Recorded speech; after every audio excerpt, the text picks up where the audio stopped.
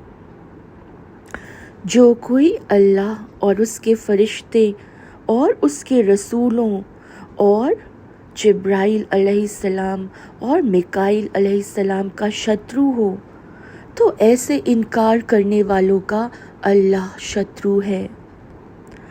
और हमने तुम्हारी ओर खुली खुली आयतें उतारी हैं, और उनका इनकार तो बस वही लोग करते हैं जो उल्लंघनकारी हैं। क्या ये एक निश्चित नीति है कि जबकि उन्होंने कोई वचन दिया तो उनके एक गिरोह ने उसे उठा फेंका, बल्कि उनमें अधिकतर ईमान ही नहीं रखते। और जब उनके पास अल्लाह की ओर से एक रसूल आया जिससे उस भविष्यवाणी की पुष्टि हो रही है जो उनके पास थी, तो उनके एक गिरोह ने, जिन्हें किताब मिली थी, अल्लाह की किताब को अपनी पीठ पीछे डाल दिया, मानो वे कुछ जानते ही नहीं। और जो वे उस चीज़ के पीछे पड़ गए जिसे शैतान सुलेमान अलैहिस्सलाम की बादशाही पर थोप कर पढ़ते थे, हालांकि सुलेमान अलैहिस्सलाम ने कोई कुफ्र नहीं किया था, बल्कि कुफ्र तो शैतानों ने किया था। ये लोगों को जादू सिखाते थे और उस चीज़ में पड़ गए जो बाइबल में दोनों फरिश्तों हारूत और मारूत पर उतारी गई थी, और वे किसी को भी सिखाते ना थे जब तक कि कह ना देते, हम तो बस एक परीक्षा है, तो तुम कुफ्र में ना पड़ना। तो लोग उन दोनों से वह कुछ सीखते हैं जिसके द्वारा पति और पत्नी में अलगाव पैदा कर दे, यद्यपि वे उससे किसी को भी हानि नहीं पहुंचा सकते थे। हाँ, यह और बात है कि अल्लाह के हुक्म से किसी को हानि पहुंचने वाली ही हो, और वह कुछ सीखते हैं जो उन्होंने हानि ही पहुंचाए और उन्हें कोई लाभ ना पहुंचाए। और उन्हें भली भांति मालूम है कि जो उसका ग्राहक बना उसका आखिरत में कोई हिस्सा नहीं। कितनी बुरी चीज़ के बदले उन्होंने प्राणों का सौदा किया। यदि वे जानते तो ठीक मार्ग अपनाते, और यदि वे ईमान लाते और डर रखते तो अल्लाह के यहाँ से मिलने वाला बदला कहीं अच्छा था। यदि वे जानते तो इसे समझ सकते। ए ईमान लाने वालों, राइना ना कहा करो, बल्कि उन्जुरना कहा और सुना करो। और इनकार करने वालों के लिए दुखद यातना है। इनकार करने वाले नहीं चाहते, ना किताब वाले और ना मुशरिक बहुदेववादी, कि तुम्हारे रब की ओर से तुम पर कोई भलाई उतरे। हालांकि अल्लाह जिसे चाहे अपनी दयालुता के लिए खास कर ले। अल्लाह बड़ा अनुग्रह करने वाला है। हम जिस आयत और निशान को भी मिटा दें या उसे भुला देते हैं तो उससे बेहतर लाते हैं या उस जैसा दूसरा ही। क्या तुम नहीं जानते हो कि अल्लाह को हर चीज़ का सामर्थ्य प्राप्त है? क्या तुम नहीं जानते कि आकाशों और धरती का राज्य अल्लाह ही का है, और अल्लाह से हटकर ना तुम्हारा कोई मित्र है और ना सहायक?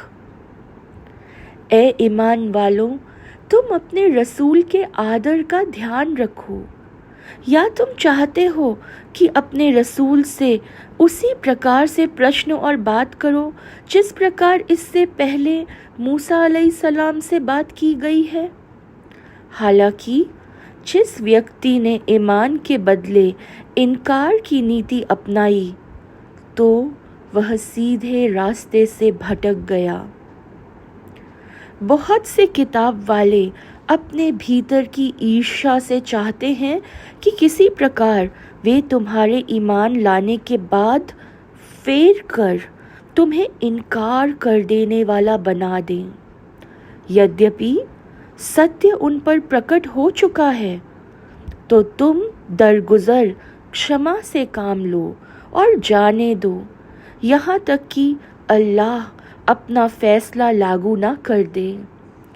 निसंदेह अल्लाह को हर चीज़ का सामर्थ्य प्राप्त है।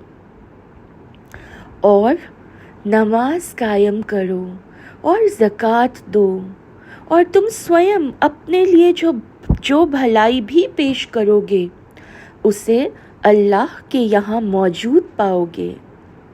निस्संदेह जो कुछ तुम करते हो अल्लाह उसे देख रहा है। और उनका कहना है, कोई व्यक्ति जन्नत में प्रवेश नहीं करता सिवाय उससे जो यहूदी है या ईसाई है। ये उनकी अपनी निराधार कामनाएं हैं। कहो, यदि तुम सच्चे हो तो अपने प्रमाण पेश करो। क्यों नहीं, जिसने भी अपने आप को अल्लाह के प्रति समर्पित कर दिया और उसका कर्म भी अच्छे से अच्छा हो तो उसका प्रतिदान उसके रब के पास है। और ऐसे लोगों के लिए ना तो कोई भय होगा और ना वे शोकाकुल होंगे। यहूदियों ने कहा, ईसाइयों की कोई बुनियाद नहीं, और ईसाइयों ने कहा, यहूदियों की कोई बुनियाद नहीं। हालांकि वे किताब का पाठ करते हैं। इसी तरह की बात उन्होंने भी कही है जो ज्ञान से वंचित हैं। तो अल्लाह क़यामत के दिन उनके बीच उस चीज़ के विषय में निर्णय कर देगा जिसके विषय में वे विभेद कर रहे हैं। और उससे बढ़कर अत्याचारी और कौन होगा जिसने अल्लाह की मस्जिदों को उसके नाम के स्मरण से वंचित रखा और उन्हें उजाड़ने पर उतारू रहा। ऐसे लोगों को तो बस डरते हुए ही उसमें प्रवेश करना चाहिए था। उनके लिए संसार में रुसवाई, अपमान है और उनके लिए आखिरत में बड़ी यातना नियत है। पूरब और पश्चिम अल्लाह के ही हैं, अतः जिस ओर भी तुम रुख करो उसी ओर अल्लाह का रुख है। निस्संदेह अल्लाह बड़ा समाई वाला सर्वव्यापी सर्वज्ञ है। कहते हैं अल्लाह औलाद रखता है, महिमा वाला है वह। पूरब और पश्चिम ही नहीं बल्कि आकाशों और धरती में जो कुछ भी है उसी का है। सभी उसके आज्ञाकारी हैं। वह आकाशों और धरती का प्रथमतः पैदा करने वाला है। वह तो जब किसी काम का निर्णय करता है तो उसके लिए बस कह देता है कि हो जा, और वह हो जाता है। जिन्हें ज्ञान नहीं है वे कहते हैं, अल्लाह हमसे बात क्यों नहीं करता, या कोई निशानी हमारे पास आ जाए। इसी प्रकार इनसे पहले के लोग भी कह चुके हैं। इन सब के दिल एक जैसे हैं। हम खोल खोल कर निशानियां उन लोगों के लिए बयान कर चुके हैं जो विश्वास करें। निश्चित रूप से हमने तुम्हें हक के साथ शुभ सूचना देने वाला और डराने वाला बनाकर भेजा। भड़कती आग में पड़ने वालों के विषय में तुमसे कुछ ना पूछा जाएगा। ना यहूदी तुमसे कभी राजी होने वाले हैं और ना ईसाई, जब तक कि तुम उनके पंथ पर ना चलने लग जाओ। कह दो, अल्लाह का मार्गदर्शन ही वास्तविक मार्गदर्शन है। और यदि उस ज्ञान के पश्चात जो तुम्हारे पास आ चुका है तुमने उनकी इच्छाओं का अनुसरण किया तो अल्लाह से बचाने वाला ना तो तुम्हारा कोई मित्र होगा और ना सहायक। जिन लोगों को हमने किताब दी है उनमें ये लोग जो उसे उस तरह पढ़ते हैं जैसा कि उसे पढ़ने का हक है, वही उस पर ईमान ला रहे हैं। और जो उसका इनकार करेंगे वही घाटे में रहने वाले हैं। ए इज़राइल की संतान, मेरी उस कृपा को याद करो जो मैंने तुम पर की थी, और यह कि मैंने तुम्हारे संसार वालों पर श्रेष्ठता प्रदान की। और उस दिन से डरो जब कोई ना किसी के काम आएगा, ना किसी की ओर से अर्थदंड स्वीकार किया जाएगा, और ना कोई सिफारिश ही उससे लाभ पहुंचा सकेगी, और ना उनको कोई सहायता ही पहुंच सकेगी। अल्लाहु Akbar. Alhamdulillah, brothers and sisters. So we have completed from ayat number 94 till ayat number 123. Alhamdulillah. And what do we find? We find through these ayats, Allah reviews various characteristics of people who are predisposed to breaking the covenant. And of such individuals, we find that there are those who love the life of this world more than the next. Whereas we see that while others despise the specific messengers and angels of Allah, and then there are those who abandon that sacred law of Allah and they avoid following them as if they were never made aware of them. So what does Allah tells us through these ayats? Allah subhanahu wa ta'ala exposes the jealousy in the hearts of some people of other faiths, and then Allah subhanahu wa ta'ala lays out the examples also, the examples of how they use differences in words and revelations to basically sow the seeds of discord within the families and communities. And all of these schemes that are executed by drawing association between their plots and the language of the divine guidance, all of this which allows them to develop misleading terminologies, which then leads to disbelief. So the very first consequence of these kinds of plots, it leads to creating that uncertainty in faith. And then through changing the sensibilities and the thinking process of believers who lack the knowledge of revelation, further uncertainties are created.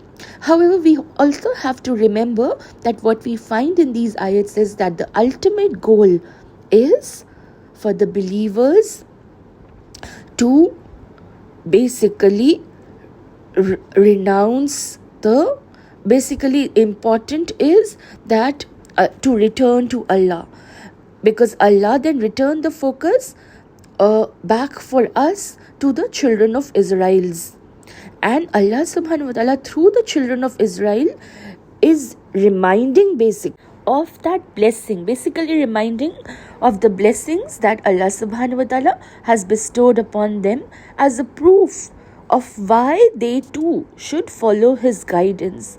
So in all, what we see here is therefore that so many places in the Quran, it just enumerates the severe tests. In fact, it also mentions about the tests which Abraham alayhi salam, for that matter, goes through. We had stopped today at ayat number 123, where Allah subhanahu wa ta'ala is basically telling them to be beware of the day when no one shall come to their avail, where any kind of ransom that they try to give, that will not be accepted. There will be no intercession that can profit anyone, and there will be no help from any quarters at all.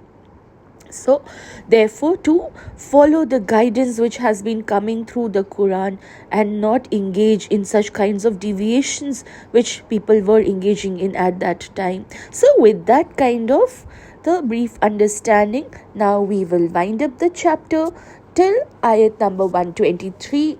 We have alhamdulillah covered the Hindi translation today. Inshallah, in the next chapter, which is chapter number 4, we will proceed further from ayat number 124 onwards to the subsequent ayats of the second surah that we are on, which is Surah Al-Baqarah. So with that then, I leave you to further ponder and dwell upon these ayats and to take the guidance from there to be able to follow to the best of your capacities in your day-to-day life, because it's very, very important that we understand the message of Quran.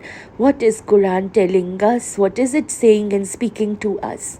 So with that, brothers and sisters, keep everybody in the duas, take utmost care of yourself, and inshallah we'll meet again then in the next chapter to understand the Hindi translation of Quran, to know the message of Quran in very simple, basic, elementary level. Till then, till we meet, till then, Assalamu alaikum wa rahmatullahi wa barakatuhu.